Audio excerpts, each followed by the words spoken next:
جسے ہم پورا کہتے ہیں مڈل ایسٹ، بلکہ صرف مڈل ایسٹ نہیں، پورا شمالی افریقہ سلطنت عثمانیہ کا حصہ تھا، خلافت عثمانیہ۔ لیبیا، الجزائر، مصر، پورا حجاز، یمن،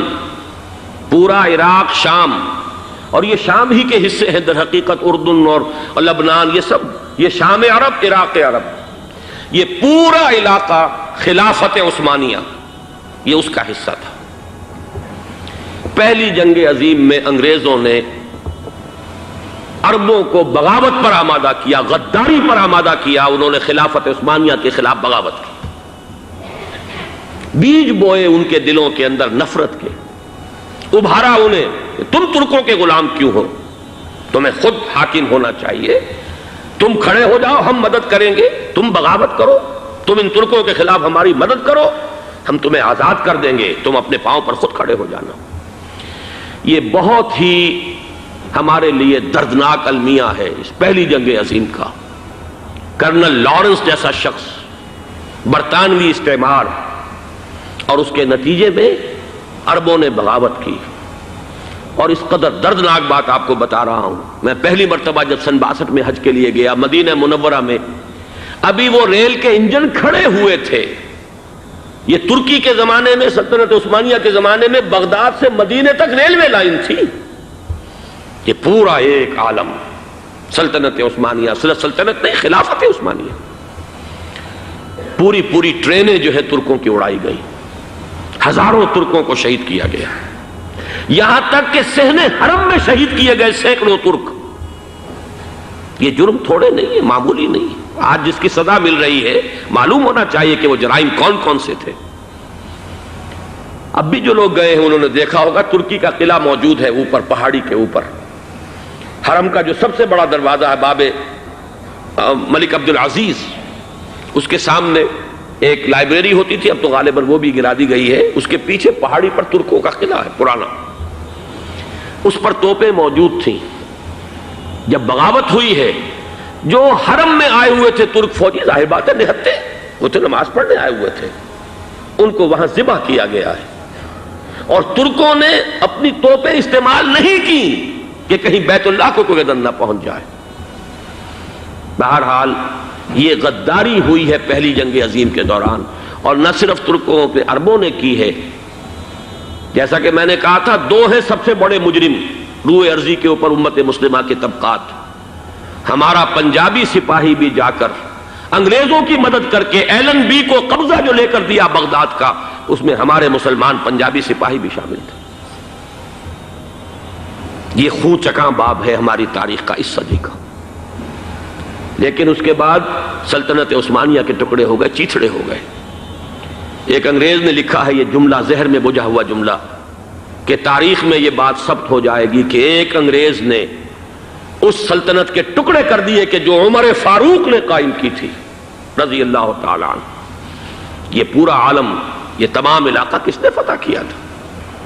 یہ بات ہاتھ بدل گئے تھے، پھر ترک آ گئے، خلافت عثمانیوں کے پاس چلی گئی، لیکن یہ سلطنت تو حضرت عمر رضی اللہ تعالیٰ عنہ کے زمانے سے چلی آ رہی تھی۔ اس کو ایک انگریز کرنل نے، اور اس نے بغاوت پہ آمادہ کر کے عربوں کو اور ترکوں کے پیٹھ میں چھرا گھپوا کر ان کے ذریعے سے اور ٹکڑے کر دیے۔ لیکن جب جنگ ختم ہوئی، اب انہوں نے کہا کہ اب ہمیں آزادی دیجئے، تو اب انہیں معلوم ہوا کہ غداروں کو دنیا میں کیا ملتا ہے۔ ٹکڑے کر دیے گئے۔ یہ حصہ عراق یہ انگریز کے پاس رہے گا، شام کا یہ علاقہ یہ فرانسیسیوں کے پاس رہے گا، مصر پر انگریزوں کا تسلط رہے گا، لیبیا اطالویوں کے پاس رہے گا۔ لے دے کر یہ جو علاقہ تھا حجاز، چونکہ وہاں کچھ تھا ہی نہیں، بے وادن غیر ذی زرع، یہ عربوں کے پاس چھوڑ دیا گیا۔ اس وقت جو بادشاہ ہیں شاہ حسین اردن کے، ان کے دادا سب سے بڑے غدار وہی تھے، لہذا ان کو اس علاقے کی بادشاہت دے دی گئی۔ اس کے بعد نجد سے ایک تحریک اٹھی ہے، وہ سعودی جو خاندان ہے وہ نجد سے اٹھا ہے۔ نجد میں اس وقت کچھ بھی نہیں تھا، وہ تو صرف ریت کے تودے تھے اور کچھ بھی نہیں، لہذا ادھر کسی استعماری قوت کو دیکھنے کی ضرورت ہی نہیں تھی۔ وہ تو بعد میں تیل برآمد ہوا اور اس کی حیثیت ہو گئی، اور یہ امارات کا علاقہ جو ہے اس کی دنیا میں اب گویا کہ یوں سمجھیے کہ جو سب سے زیادہ اہم علاقے ہو سکتے ہیں روئے ارضی کے نقشے پر، ان میں سے ایک وہ ہو گیا، لیکن یہ اس وقت کی بات میں کر رہا ہوں، کوئی حیثیت نہیں تھی، لہذا اس کو چھوڑ دیا گیا۔ یہ ہے تاریخی پس منظر، یہ لکیریں جو کھینچی گئی ہیں، یہ ایک ملت اسلامیہ کو جو قومیتوں میں تقسیم کیا گیا، پھر نعرے لگوائے گئے المصر للمصریین الشام للشامیین۔ اب شامی ایک علیحدہ قوم ہو چکے ہیں، مصری ایک علیحدہ قوم ہو چکے ہیں، عراقی ایک علیحدہ قوم ہو چکے ہیں۔ یہ ساری تقسیمیں استعمار کی پیدا کرنا ہے، اس کا کوئی تعلق اسلام کے ساتھ نہیں۔ اب ضرورت تو اس بات کی تھی کہ استعمار کے پنجے جب یہاں سے کچھ ہٹے، دوسری جنگ عظیم کے بعد ایک دور آیا، امریکہ ابھرا ہے دنیا کی عالمی سطح پر سیاست میں، اس کے ہاں کچھ آزادی کے تصورات تھے، اس نے بھی سپورٹ کیا۔ برطانیہ کمزور ہو چکا تھا، وہ اتنے بڑے علاقے کو اب ہولڈ نہیں کر سکتا تھا۔ ہندوستان بھی آزاد ہوا، پھر یہ کہ اور دوسرے علاقوں سے بھی اس کو پسپائی اختیار کرنی پڑی۔ استعمار کے پنجے جس طرح بھی ہوئے، ان کے سینوں سے، عربوں کے سینوں سے جو ہے گویا کہ وہ ہٹے، لیکن امریکہ نے ایک اپنی بہت بڑی حکمت عملی جو اختیار کی، عالم عرب کے سینے میں اسرائیل کا خنجر پیوست کر دیا، تاکہ یہ کبھی آزاد نہ ہو جائیں، ہمارے انگوٹھے تلے رہے، ہماری پالیسی گورن کرے۔ یہ استعمار کا دوسری جنگ عظیم کے بعد جہاں برطانوی استعمار، فرانسیسی استعمار رفتہ رفتہ یہ ہٹنے شروع ہوئے، صدر ناصر نے انگریزوں کو اٹھا کر پھینکا میڈیٹرینین میں اور دوسرے جگہوں سے، الجزائر نے آزادی حاصل کی فرانس سے، اطالویوں سے جو ہے لیبیا والوں نے آزادی حاصل کی، یہ ہو گیا، لیکن ایک خنجر پیوست کر دیا گیا اسرائیل کا سینہ عرب۔ اس صورتحال میں ظاہر بات ہے کہ ایک تو بڑی آئیڈیل پوزیشن تھی کہ پورا عالم اسلام متحد ہو،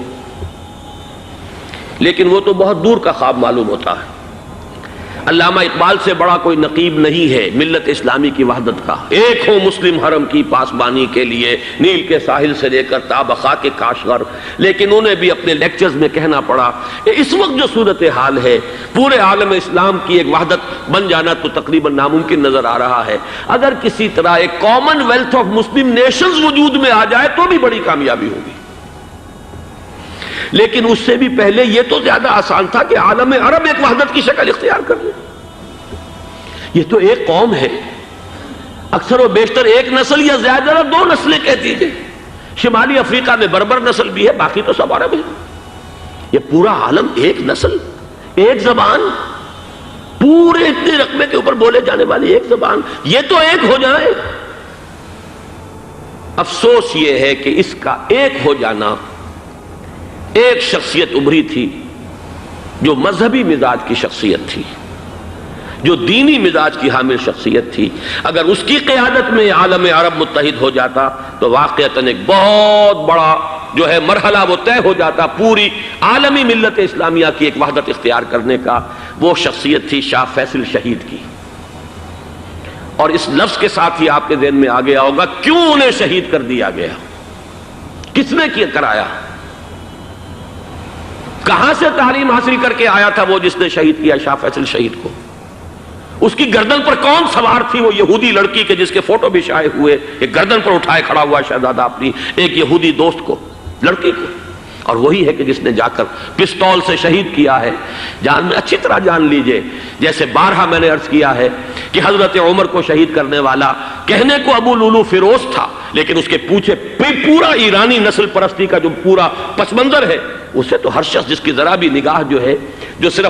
جو صرف منظر کو نہ دیکھ رہی ہو، پس منظر کو بھی دیکھنے والی ہو، وہ تو جان لے گی کہ ابو لولو فیروز ایک فرد کا نام نہیں تھا، وہ ایران کا انتقام تھا عالم عرب سے۔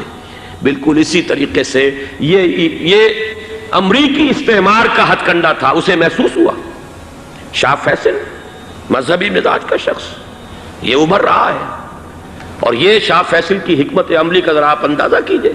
لاہور میں سمٹ کانفرنس ہوئی، اس میں وہ آئے، سب سے ٹاورنگ پرسنالٹی پورے اس وقت عالم اسلام کے اندر شاہ فیصل کی تھی، اور وہ گویا کہ ایک بہت ہی جس کو کہا جائے کہ ایک بہت ایلڈرلی، ایک بزرگانہ ایک شخصیت جو ہے، اور انہوں نے اپنے دولت کے دروازے، عرب میں وہ مشہور تھے کہ نہایت خسیس اور بخیل انسان ہے، اس لیے کہ وہاں وہ خرچ کرتے تھے حساب کتاب کے ساتھ، لیکن ان کے خزانے کھلے ہوئے تھے عالم اسلام کے لیے، ادھر بھی مدد ہے، ادھر بھی مدد ہے، ادھر بھی کام ہو رہا ہے، ادھر بھی کام ہو رہا ہے۔ پھر انہوں نے تیل کا ہتھیار استعمال کر کے ایک دفعہ امریکہ کو دن میں تارے دکھا دیے تھے، لہذا ان کا ہٹایا جانا سین سے